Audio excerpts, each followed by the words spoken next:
You're listening to the Skylight Books podcast. We're an independent, general interest bookstore putting great reads in the hands of people in the Los Feliz neighborhood of Los Angeles. Hosted by resident Skylighters, we're here to bring you new and exciting author conversations, group reads, and bookseller chats. Happy listening. Hello, everyone, and welcome to the Skylight Books CROWDCAST channel. We are so happy to have you here to help us celebrate Alison B. Hart's The Work Wife, and she'll be in conversation with Julia Phillips. My name is Natalie. I'm the Assistant Events Manager at Skylight Books. Alison B. Hart's writing has appeared in Joyland Magazine, Literary Hub, The Missouri Review, The Millions, The Offing, and The Florida Review. She is the co-founder of the long-running reading series at Pete's Candy Store and received her MFA from the New School. She grew up in Los Angeles and now lives in North Carolina with her family. The Work Wife is her first novel. And she'll be in conversation with Julia Phillips, who is the debut author of the international best-selling novel Disappearing Earth, which was a finalist for the National Book Award. A Fulbright Fellow, Julia has written for the New York Times, The Atlantic, and the Paris Review. She teaches at Randolph College MFA program and is the founder of the online event series Lit Mixer. Thank you both so much for being here. Thanks, Natalie. Thanks, Alison. Congratulations. Hi. Hi, on your gorgeous debut novel. Thank you. Everyone might know already, but I think we should praise it again. The Work Wife has been called one hell of a debut by Kirkus. I personally couldn't agree more. It's propulsive and immersive and thrilling, and I think heartbreaking. The book's excellence makes perfect sense when you consider it's written by one hell of a person. I think I see already a lot of folks in the chat already know Alison, but if you don't, I want to say she's the kindest, wisest human being around. She's a consummate literary citizen, and if I may say, an extraordinary friend. So Alison, it's an honor for all of us to get to be here with you and celebrate the accomplishment of your novel tonight. This is such a thrill. Oh my gosh, thank you. Thank you for doing it. And thank you to Skylight for having me. And thanks to Natalie for getting us all set up here. And hello to everybody in the chat. I see you all. I love you. For folks watching and chatting, we're going to have a conversation together, Alison and I, and then Alison will start answering questions from you around 6:45 p.m. So just as Natalie said, throw it in the chat, use the ask a question button, start peppering those in there, and we'll be sure that Alison will answer. I know both really excited to hear your thoughts. And Alison, I was wondering if you would mind telling us in your own words what The Work Wife is about and reading a bit from it. Sure. So The Work Wife is set in Hollywood, and it's set over the course of one day, and it's told from the perspective of three women who are in the orbit of famous director / movie mogul. And so one is his personal assistant, one is his wife, and one is his ex-business partner. And, that it's mostly told in the estate where he and his family live and where his personal staff is around them, swirling around them all the time.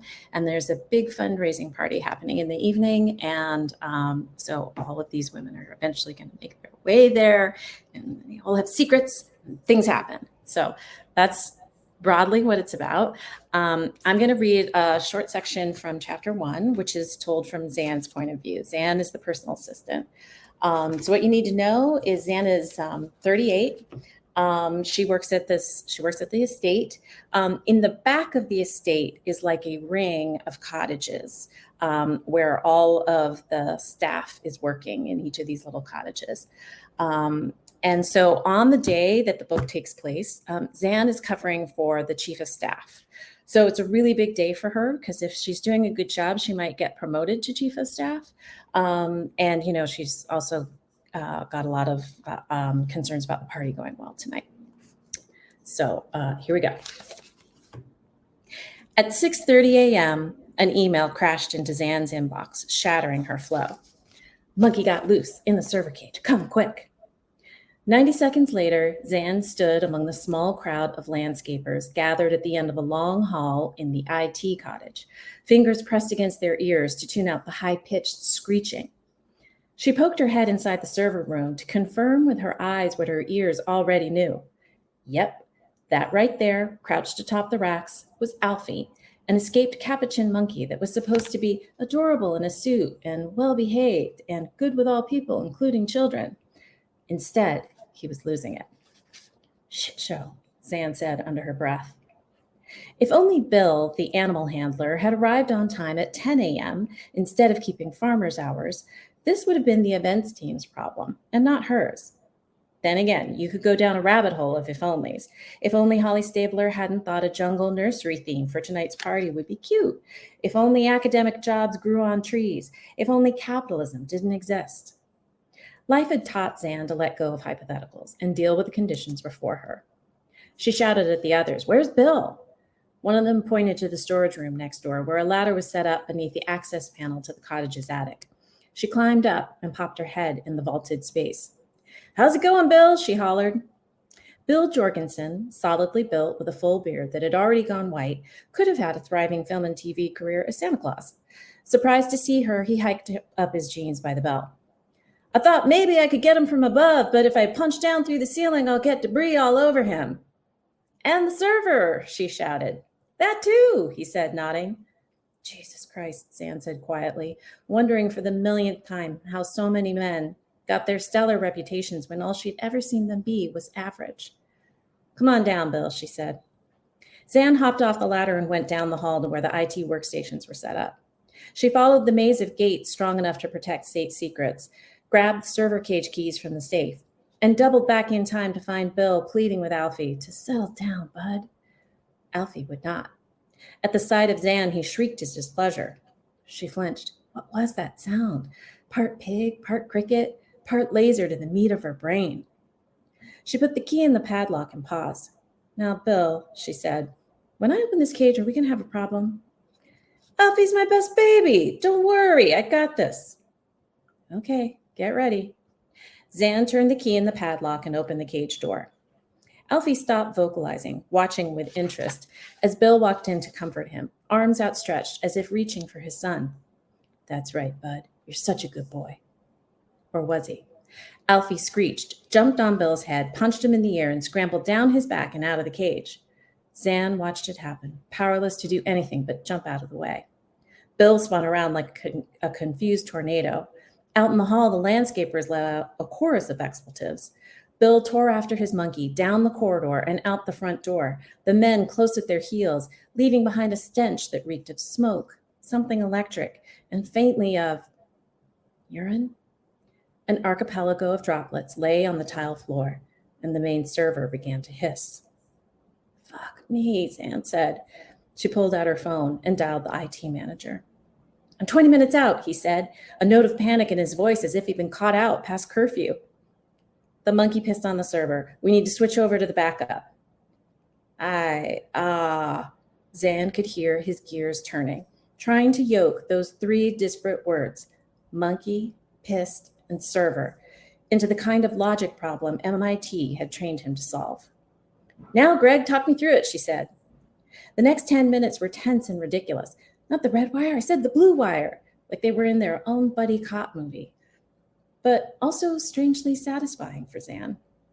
To have foreseen, if not the monkey itself, then the possibility of network failure, to have averted it by good planning, to have been the one, always the one, to make things right. It was why Ted and Holly Stabler had hired her, why she'd climbed so quickly up the ranks of their personal staff of 30. Afterward, Zanne filled a bucket with soapy water and mopped the floor clean, allowing herself this brief moment to do one thing well before she returned to the problem of the monkey. So many parts of the job were like this, almost soothing in the precision and patience they required if you could find your way past the ludicrous banality to meditative enjoyment.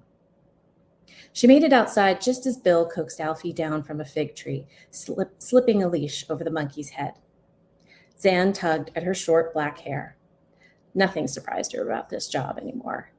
Not the range of competencies it required, from a fluency with security protocols and two-factor authentication to an encyclopedic knowledge of Minecraft and LOL surprise dolls, or the succession of raises she'd received, each bigger than the last, or the deep sense of personal responsibility she felt to make the Stabler family's dreams come true, come what may of her own.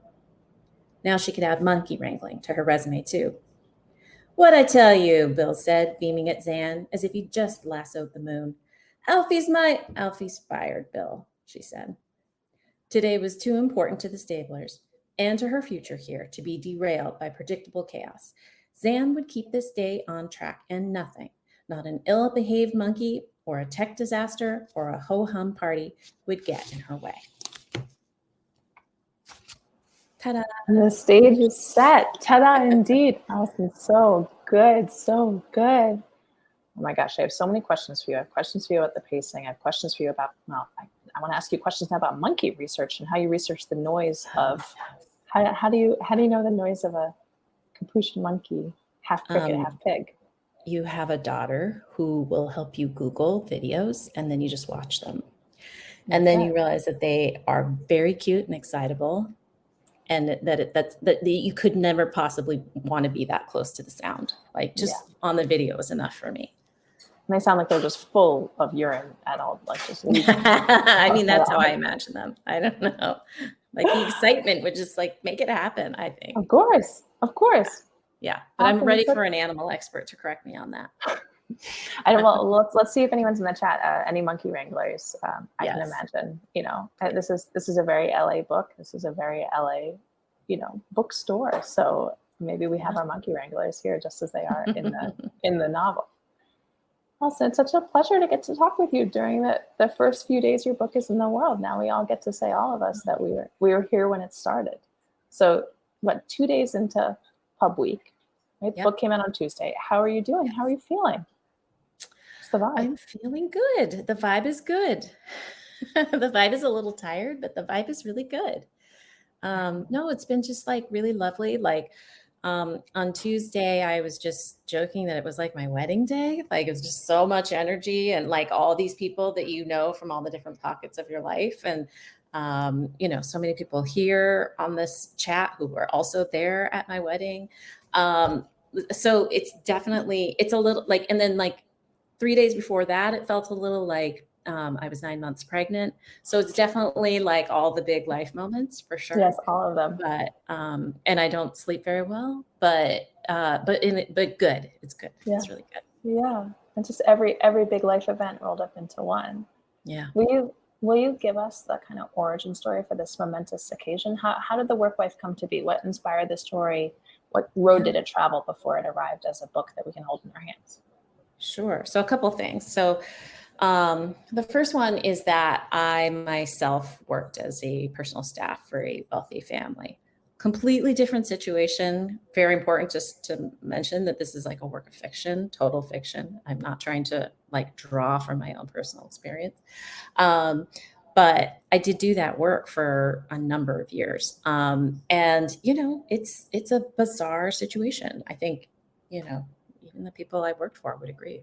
It's a weird thing to be that intimate with people that you only know for that job. I mean, there are a lot of different kinds of relationships like that. I mean, like if you have somebody looking after your child, that's another form of it. So I'm not saying it's unique, but when it is like a family office, like what Zanne is working, it can be just very interesting. So I knew that premise was an interesting premise.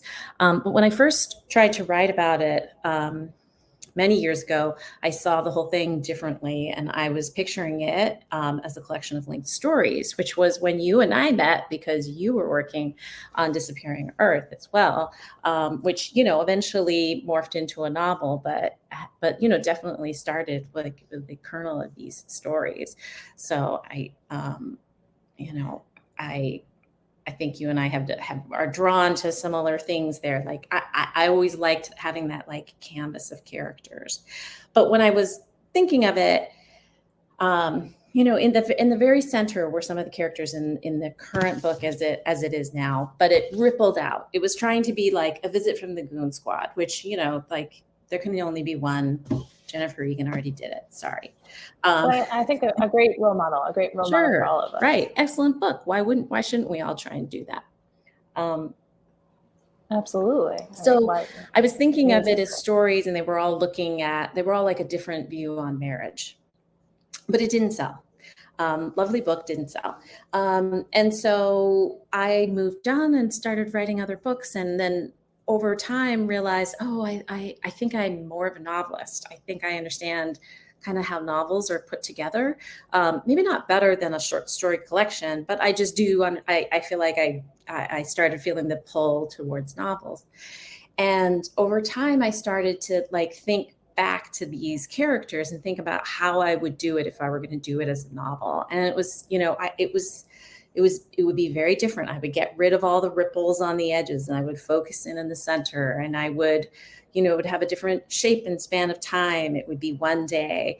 Another thing that was different was that when I had been working on it as a story collection, it was not set in a specific moment in time. There wasn't a particular year I was thinking of. It was kind of almost apolitical in that way. Could have been in the 80s or the 90s or the 2000s. And by the time I started thinking about it as a novel, I thought, that's actually a problem if I can't think about what year it's in, because, all of those time points have different characteristics about them that are important and should influence the book. So by the time I wanted to do it as a novel, Me Too was in full swing. And that felt like, that's part of this. That's part of this story. And so that's kind of some of what was going on in my thinking when I was working on it. This is so incredible, Alison. That's so funny. When we met, I think your short story collection was on submission, and I got to read a couple stories from it, and I think I only read the ripples from the outer edges. So I didn't realize. I read stories that were, set in a different country. I remember what, and I didn't realize that the center was the same world. It's not until this moment. This is blowing my mind. This is incredible. Yeah. So the long journey that our stories take to become what they are, it's just amazing. Yeah, long, and exactly the journey it needed to take. I mean, you talked about the structure that you came up with, that you wanted to tie it to a specific time, to a specific place, really focus in on what the center of the story was. And I know you've mentioned it that this novel gives us a single day in the life of these three women, this Hollywood director's ex-wife, current wife, and his work wife. So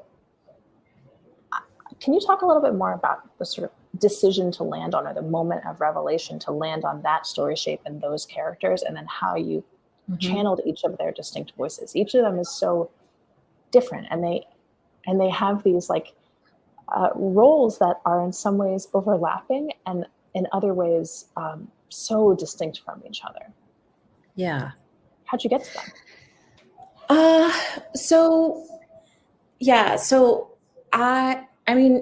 I think Zanne came to me first, I think Zanne came to me first. Probably because I had done her work, and I sort of understand that, just that mental state of being right at the top of your capacities all the time, really hustling hard, and trying to be just scrambling and being as professional as possible. And then so when I actually wrote it as a novel, the first draft was all her perspective. And I wanted to just see how quickly I could do it. So I did it with the NaNoWriMo, National Novel Writing Month. Oh my gosh. Okay. So what year is this? We're talking like 2018? 2018. Yeah, okay. Exactly. So I didn't get it done in the month, but I think it took me 2. So that for me, 2 months. For most people, that's very fast. That's the stuff of legend, I think. That's incredible. It is now. We're creating the legend right now. Yeah. So I wrote it really fast, and it was super lean and mean. It was very short. It was like novella length, which was fine. I didn't want it to have any extra, fluff on it. I wanted it to just be like a race car. But by the time I got to the end, I realized that, I had this character of Phoebe, and I realized that I was kind of having to pretzel myself a little bit to find ways for Zanne to contain a knowledge of Phoebe's past and some awareness of her, thinking on things that was like, how am I justifying this? Like I was bending the plot a little bit too far. And so when I got to the end of the first draft, I was like, no, this needs to be two characters. So I did it again. My revision was adding Phoebe's perspective. And so Phoebe is Ted's ex-business partner. They met in college, and they collaborated as in film, and even and then even became married. Although I don't know that it was widely known at this time that they were married. And then something happens, which I won't spoil. Their partnership dissolves, and she, leaves LA and lives a different life, but is not able to have the kind of career that she wanted for herself or that she sees him having. Like he blows up into, this lion of Hollywood. And she, after making 2 of his first films that he becomes famous for, kind of disappears from the scene. She's also Korean American. And I should say that Zanne is also gay. And so there were like certain things right away that I knew were going to make Zanne and Phoebe very different and have different perspectives. Zanne worked for Ted. Phoebe worked with Ted. Phoebe was his lover. Zanne was not. Phoebe's white. Zanne's white. Phoebe's Korean American. One is gay. One is straight. There were some key things that were going to make them different. And then later on in the process, when I sent it out on submission, it was a 2-perspective story. And my editor, Melanie, who was the one who acquired it, said, well, what about showing Holly's perspective? And I thought that was really interesting. And after we talked about it, I really saw the argument for it. So I went back and added Holly's perspective, which was really fun to do. And so Holly is Ted's wife. And I knew that Holly, just by definition, I wanted Ted's 2 wives to have been very different. Phoebe was his peer. They were the same age. They did the same work together. When he meets Holly, it's much later. He's already famous. There's a 15-year age gap between them.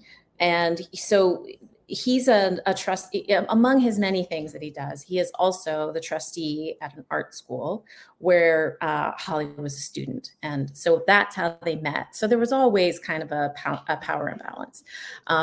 And she sort of had to join his world rather than him tack toward her world in any way. So I knew that was going to create a lot of difference between her and Phoebe. And then, of course, she and Zanne would be much different because she is Zanne's boss, too, even though Zanne mostly reports to Ted because of the nature of a personal staff. She's working for both of them. And so they have a very different relationship.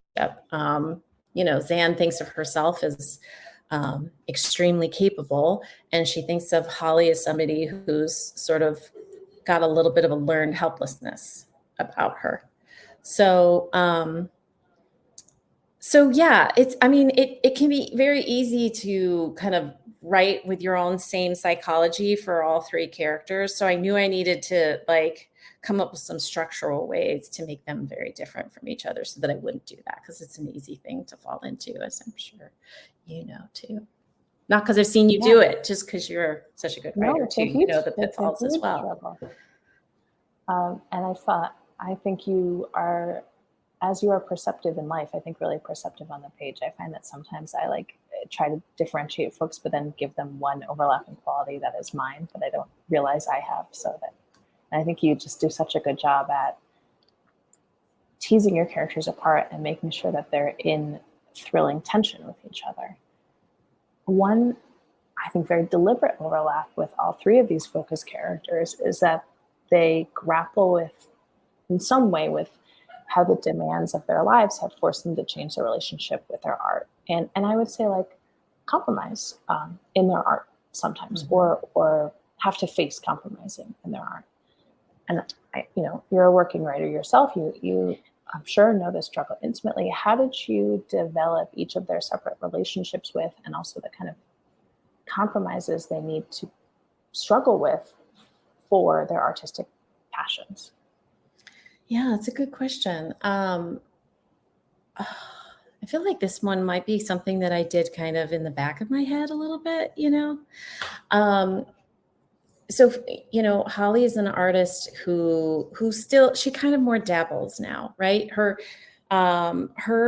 artistic career was never going to be able to take precedence over Ted's because she just met him too late in life, and I just don't think she would ever have thought she could say, how about you don't make any movies this year and we put me first for a bit. I don't think she would ever have thought she could have asked for something like that. It's not the relationship that they have. So it really takes a back seat. It's something that it's not, it doesn't slot into the career place in her brain. Zanne is somebody who writes. She's always got a notebook in her pocket, and she writes little thoughts down all the time, but she sort of doesn't know what to do with them. And I think she thinks of herself as like a frustrated writer, but maybe not. I think in the course of the book, she's trying to figure out, like, what am I supposed to be doing? Like, and I think she knows she's not really doing, fulfilling her life's purpose. She definitely knows she's not fulfilling her life's purpose in this job, but I don't think she knows yet what the purpose is, and is it writing or is it not? So she's like I think she wants to be creative, but isn't sure if she's supposed to be the driving force of whatever is being created, or is she supposed to be in a helping role, or quite what. And then Phoebe, I think Phoebe has always known that she wanted to create.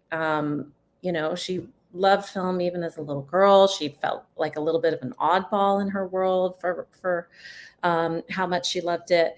And had this, this wonderful partner originally in Ted. It helped. They helped bring out the best in each other. But once she has to leave LA, she's not given the resources and the assistance and the sort of backing that he's given. Cinema is like a very collaborative art form, right? And especially for the kinds of ideas that she has, the kind of movies that she pictures doing, which, are big spectacles. They really want a big budget, and she's never given that big budget. She has to she makes a film by herself, and that on this day she's in LA to try and sell it. So she is, I think, very in tune with her creative identity, but she has always had to have a day job. She's a teacher. She's always had to have a day job. It's always had to fit in around it. I think she's just dying to be given her chance. So they're all kind of struggling with it in a little bit of a different way. But yeah, I think I did it kind of in a like unconscious kind of back of my head sort of way. A little less design with that one. I don't know. Yeah, maybe that's the way the best art stuff happens. It's so powerful, I think, to see this theme worked out through these different characters in these different ways, through these different forms too. Like each one of them pursues a different kind of form of artistic expression. It's just beautiful. Yeah. And I know you wrote for New York Magazine recently you mentioned that you quit your day job this spring. And I was wondering if your own journey, if this is too much to ask, I've got other questions too, but I was wondering if your own journey with your job in any way was informed by or developed alongside the characters' journeys in your novel. Like, did writing this novel either logistically or thematically kind of push you to a different place with your work, your day job work? I don't think it was so much like one led to the other, but I think I was thinking about these things. Like, I think in writing this book, I was thinking a lot about, women's ambition and power and privilege and complicity and power imbalances. And so I was definitely thinking about all of those. And then I was also, you can't do that without also thinking about your own life and where you are in your own life. So I'm sure they were related tracks in my mind, but not like consciously, or I guess I'm somebody, I'm just very practical. And, I have a family and always wanted to be very responsible. And, this book, I mean, I'm not a spring chicken. I'm in my late 40s. This is my first book, is not the first book I've tried to sell. It's just the first one that did. And so given that reality, I always had to have a day job. But, you get frustrated about all the compromises that you have to make in your life overall, but also with your job when you know that there's this other thing you want to be doing. So I always had the job.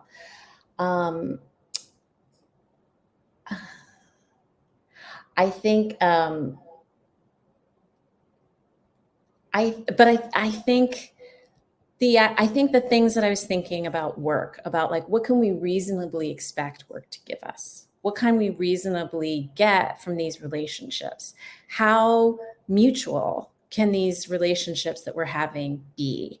And it's so easy to think of like your work as your family, I mean, the work wife is one of the things I love about this title is it's got sort of a double meaning to it, because a lot of us will call somebody with great affection, this is my work wife, and that means that this is like your outlet and the person that you love and the person that you vent to. And I think it can be when you are like maybe two people in the trenches and you're both at like the same status and maybe down low or something, like then that works to call this person your work wife. But there's also can be a way, like Zanne is Ted's work wife, but not in the good way, like she's taking he is offloading all of this labor to her that is not just labor. A lot of it is emotional labor that he gives to her, and she takes it and she does it. And obviously as women, we do a lot of emotional labor in the other areas of our life too. So I was definitely thinking about that in the book as well as in my life. I guess that's how they feel connected to me. This makes so much sense. I guess it makes so much sense. That's how fiction functions, I guess. It's a way to kind of work out with these characters in this world, something that we're thinking about or obsessing about even, or something that kind of is preoccupying in our own lives. There's that, did that review in the Chicago Review of Books come out today? It was so wonderful. It did, yeah. And if the folks in the chat haven't seen it, there's just the Chicago Review of Books did a review. It came out today. And it's the first review I've seen that's really talking about like this aspect of it. And it was really great. I loved reading it because I was like, yeah, that's the kind of stuff that I was thinking about. And I think that the title of it was something about like the delusion of work loving you back. You're like, your work can't love you back. Yeah. And once you realize it can't love you back, then there's a ceiling on how much you can love it, kind of, if it's not something where you really are a team and you're all getting something out of it. So yeah. Like you said, like what can you expect from it?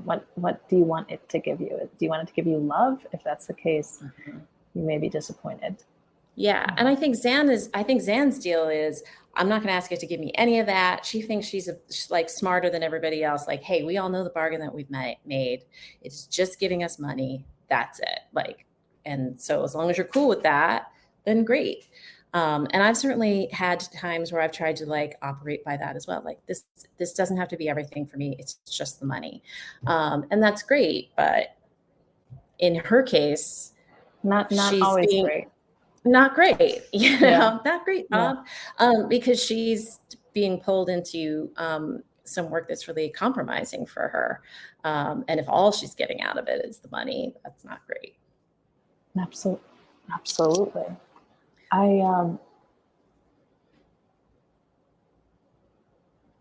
So I will always remember that when I sold my book, you took me out to a fancy dinner and you asked me really kindly. Which I forgot to pay for, right? And then we had to go out and do it again. Yeah, I think that's what happened. We split. I forgot. We split the check. And then I was like, wait a minute. I forgot that part. I remember so we being did a taken second out. fancy dinner so that I could pay for it. So maybe I made such a fuss over the second one that that's why you remember it. I know maybe it was I was All I pre-paying remember is for the the fancy embarrassment. dinner I needed to take you to when No. prior to your moving to North Carolina.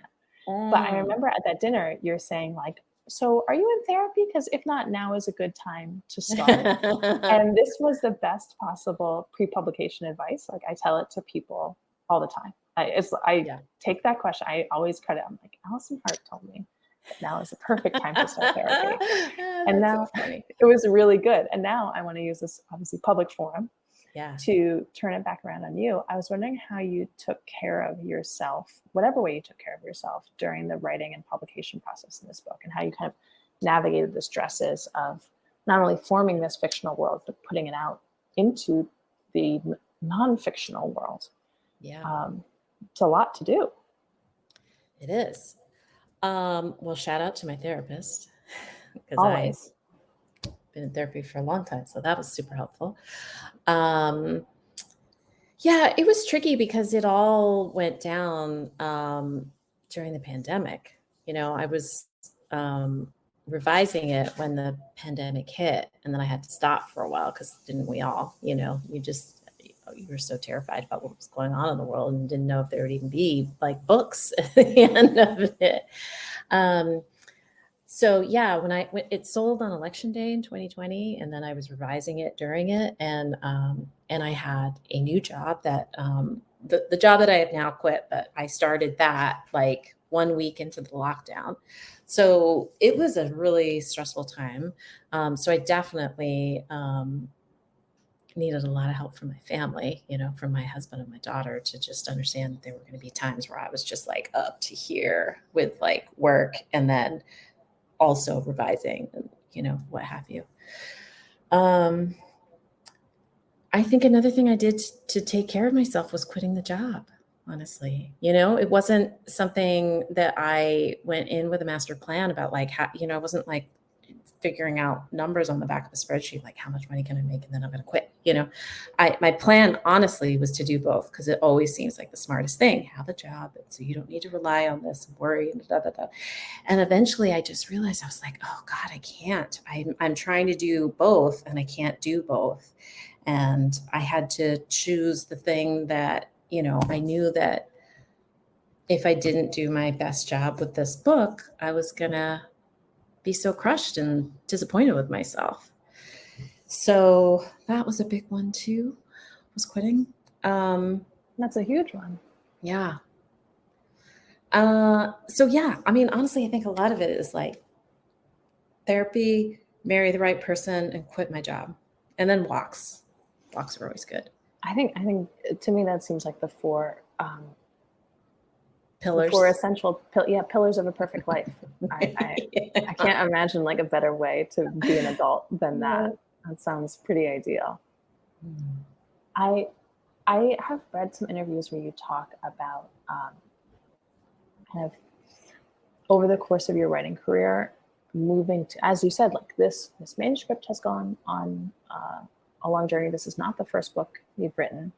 And you've talked about how you didn't used to focus on pacing in your writing as much. And of the work life's many strengths, one of its greatest in my view is its pacing. It moves so confidently and quickly that we like never lose interest in what's going on. It never goes too fast, but it never lets us go. It's a total page turner. And I was wondering when you started giving particular attention to how a plot moves. And I was also wondering how, from a craft perspective, you developed your skill in it. How do you do it? Tell us so we can do it too. Good question. Please. I don't know. I think the pacing, I think that maybe that is the thing that I'm talking about when I felt like I started making that shift from the linked stories to novel.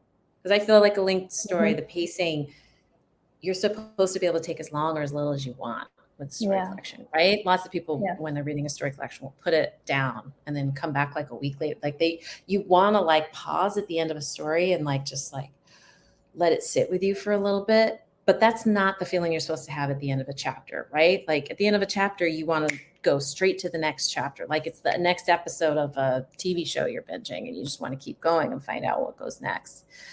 So I think that shift must have been in the last 10 or 12 years when I started making that shift as a writer. But I think in a way, I think it was just like coming back to something that in me that I always had just from being like such a huge TV junkie and watching, someone, because like pacing is so important in TV too. So I think the other thing was just the structure, having the structure for this book, also because it has 3 perspectives. It's set in one day and it has 3 perspectives. And I want to keep it moving, but it's very complicated to figure out where you're going to put your plot points. Because usually certain plot points you kind of already know, like, oh, that's going to come in so-and-so's perspective. Like that has to happen in Holly's part. It would be weird or wrong to see it from Phoebe's point of view. So if it needs to be in Holly's point of view, like I ended up having to have a way to externalize all of this and not hold it in my head. It was too much to hold in my head. So what I did was I mapped it out on the closet doors in my bedroom. So basically like pretend these are my closet doors. And I had all the chapters in color coded. And so we're talking Holly like was index red. cards, we're talking post-it notes. What are we talking? Post-its, okay. Yes. Okay, red. So that Holly would was stick, red. and then with a little tape on it because they could fall. Mm-hmm. Holly was red because Holly's a red, right? And Phoebe was like bright pink because there's this iconic dress that she's wearing in certain parts of the book that's bright pink. And Zanne was orange because it's strong and it pops. And I like the way the 3 colors look together. So I worked it out I mapped it out. And then as we made changes, because what was really fun was working with my editor, because my editor, Melanie, is like very into this kind of plot stuff too. Like, I think that was like what made us click and want to work together. So when she would have these suggestions, she's like, I think that needs to happen slightly earlier. And what would be great is if that one came slightly at the end. And I'd be like, how? But it would help me to stand in front of the wall. I was on the phone with her, just like looking in front of the wall and being like, well, if it comes later, it can only come there. And like, well, what do we need to change to make it go there? And the tape, scratch it out, write it in over here. So that, I guess that's part of it with pacing. Like part of it is knowing that like you want to feel like you're jumping. You want to feel like you're being tugged to the next thing, like in a TV show, like that TV vibe. And part of it is just really recognizing that there's a structure. And if pacing is important to you, then I think the structure has to be important to you as well. I mean, maybe there are other people who do it without thinking about structure, but to me, structure is important. I subscribe to that wholeheartedly. I buy that completely. Hi, Natalie. Hello, everyone. If we're at a good point, I wanted to jump in. I have some questions here. Sure. Okay. So the first question is, what was the most fun part about writing this particular story? Oh, good question. So the couple things.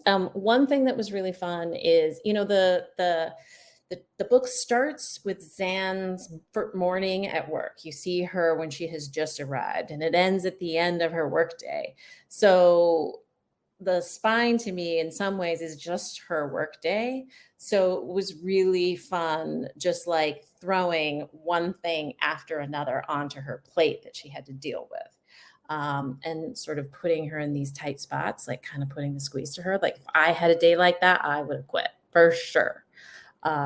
I did not have as many things on my plate as poor Zanne does. So that was really fun. And then another thing was this party that's happening in the evening. It's a fundraising party for Holly's pet charity, and that charity raises money and resources for low-income mothers. And it's called Bump to Pump.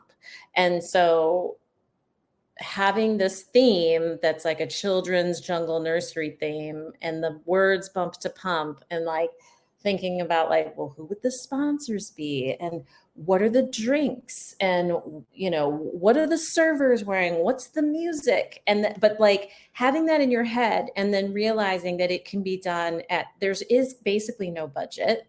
Like if there's a great idea, they will throw whatever money you need that needs to be thrown at it to make it happen. And then that also Hollywood expect that any great idea could be acted upon immediately, even if it's day of. So that was all really fun to do too. It was kind of ridiculous and fun. As an event planner, no budget sounds like the ultimate dream. So I can imagine that being very fun. Yeah. Our next question is, what was the most surprising aspect of the process of getting the work from a short story to a published book? So from beginning to end, what was the most surprising part of that process for you?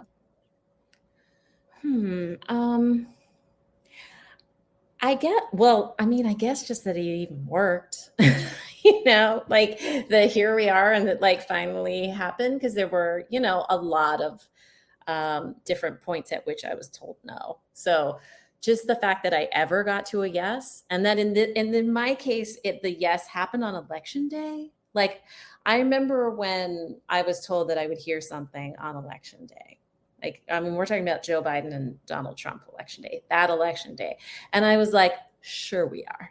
Like nobody's going to, no important meetings are going to be taking place on that day, despite any like, best intentions. So the fact that like, not only did a meeting happen, but that it like ended up with a good result for me, like shocking. That was, so that was pretty surprising. But then just like craft wise, I guess I think what was surprising in a way, in terms of like something that I've held on and like learned, is just that you can keep trying. You can just always keep trying it a different way, as long as you believe in the way that you're trying. Like once you have the idea and you think it's a good idea, you should try it and see what happens. Don't do something just to do it, or just because the first thing didn't work and you want to please somebody. But like once the first thing doesn't work, you don't meet with the success that you wanted to, then you think about it and you talk about it with the friends that you love and trust, like Julia. And then when you have an idea, you're like, yeah, I could see how that would work. And then you try it. And then sometimes that works. And then you end up with a book at the end. That is kind of how all writing works, whether you sell the book or not. You just like have an idea and you try it. So that's always pretty surprising to know that like just incremental efforts will result in a book. And then our last one here that I would love both of you to answer is, if they were real, which of these characters would you feel closest to? And which of them do you think you would be friends with? Julie, I want you to answer. I don't care what I think. I want to know what you think. I really care what you think and want to know what you think. I think Phoebe is like quite extraordinary. I just think she's a great artist, a great visionary. She leads a cool life. She cares about things that I want to follow her and caring about. You know what I mean? I like kind of want to follow her lead. I would love to be friends with Phoebe. I don't know if Phoebe would want to be friends with me. Phoebe might be like, I don't have time for this. Like I got other things to do. I feel like Zanne, I might be friends with, not because she's the person I admire the most, but because like I could see being with Zanne at a, if she ever has time off of work, I could see being with Zanne. Like, I guess I was gonna say getting a drink, but not getting a drink, having a seltzer, yes. And her complaining about her job and me being like, okay, you tell me more. Complain a lot about this job, but like also tell me more. Yeah, exactly. Kind of like, I feel like being friends with Phoebe would be the best road I could travel, and being friends with Zanne might be a lower road, but a very appealing one. Alison, what's your vibe? Who do you think you'd be friends with? Who would you feel closest to? kind of agree with you. Like I think I would want to be friends with Phoebe, but I also wouldn't want to be rejected by her, and would not want to like impose or assume that she has time or that I'm special enough to be. She's got plenty of things to do, and She's really she doesn't need special. me. Yeah. She does not Yeah. need me. And then Zanne, I think Zanne, like, of course, because I wrote her, like, I feel like I know her heart, and she does have a good heart in there. And I would, I think she'd be really funny. And I do think she'd be like a good time. Like, I would totally love to go to a diner with Sam at midnight for sure. But I also think that on a day-to-day basis, she could be really prickly and, bitchy. I think she could, there could be times where you're just like, oh my God, do you need to go back to bed and wake up again? Do you need to get up on the right side? Like, try it. Because she's just really tough and no nonsense. And so, like, I could see her being a little bit scary. And then Holly, I think the exterior of Holly is that she's really like, America loves Holly. She's like very beloved as like this tabloid figure. But in her day-to-day life, I think she's lost touch a little bit and needs to sort of like come back down to earth and just like do some dishes, like reclaim her humanity a little bit and do some dishes. And then I could be friends with her. I think I for sure could have been friends with her like when she was younger. Yeah. Yes. I feel like there are a few opportunities in our lives to cross paths with a Holly. But if we did get to talk to her, it would be like a very memorable conversation that I would think about for the rest of my life, about that time I talked to Reese Witherspoon, and she, like, it would just be so memorable, so memorable. Yeah. Not to suggest that Reese Witherspoon is a Holly, but just like certainly a person who lives in a very rarefied, very rare air. Yeah. Mm-hmm. Yeah. Very interesting. Yeah. That was a fun question. Thank you. I have one more question. Well, thank you. You have one more? Yeah, Julia's got one. I'm so sorry, Natalie and Alison. I wanted to ask. No, we're fine. As a last question, after readers read the book, what do you want them to take away from it? Like, what is the thing that you most want them to walk away with as a feeling or a lesson? Interesting. Like, nobody asks you that until your book gets published. So I really haven't thought about that too much, but I think. What do you mean? You've got 48 whole hours to think about. Yeah. I guess I want people to think about, like, part of the deal with making a book set in one day is it has to be a really, really important day in each of these characters' lives, and things change for them there. And that can be really scary, but it can also be really great. And I guess I just want people to feel like you can make a big change in your life if you need to. If there's some way that you feel like, either you're on the wrong path, or just that like you haven't come into your power and you need to grab power for yourself a little bit more. I just want people to feel like that's possible. If any of these stories are inspiring, or it just like the fact of it makes you think about what it could be for you, like, great. Well, thank you both so much for joining us and for showing us the possibilities of what can happen in a day. So I hope that everyone who has read The Work Wife, who's watching with us, or who has not read it yet, is going to go out and change their lives tonight or tomorrow by going out to grab it. Enjoyed our event this evening. And if you know anyone who you know would also enjoy it, or you would like to rewatch it or re-listen to it, you can do that by clicking the same link that got you here. It'll be available for replay in just a few minutes. That's so and cool. I didn't if you know have that. not, it'll be available and it'll stay up there so you can pass it along to people and people can come back and find it.